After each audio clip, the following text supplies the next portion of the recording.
જૂનાગઢમાં ward number 3ની પેટા ચૂંટણીમાં ભાજપનો વિજય થયો છે। 2002 મતથી ભાજપનો ઉમેદવાર અકરમ કુરેશી જીતી ગયા છે। એક બેઠક માટે યોજાયેલી ચૂંટણીમાં 57.65% મતદાન થયું। 12 વર્ષ બાદ યોજાયેલી ચૂંટણીમાં કોંગ્રેસના નેતા અશરફ થઈમની હાર થઈ અને ભાજપના નેતા અકરમ કુરેશી જીતી ગયા। આજે પબ્લિકને જે એના પોતાનો વોટ દેવાનો જે અધિકાર છે એ અધિકાર છીનવાય નહીં એના માટે તેને ચૂંટણી થઈ હતી। પ્રજાએ જે કાંઈ પણ ચુકાદો આપ્યો છે હું શિરોમાન્ય ગણું છું અને મારી પોતાની હાર સ્વીકાર કરું છું।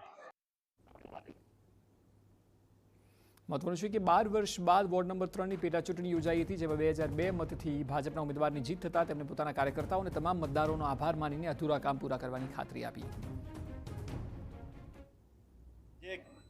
સામાન્ય થોડા બહુ કામ બાકી છે વોર્ડ નંબર 3ના, એ બધા પૂર્ણ પાડીશ અને જ્યાં કાંઈ લાગતી વગરથી પબ્લિકની નાની મોટી સમસ્યા છે એ હું પૂર્ણ પાડીશ।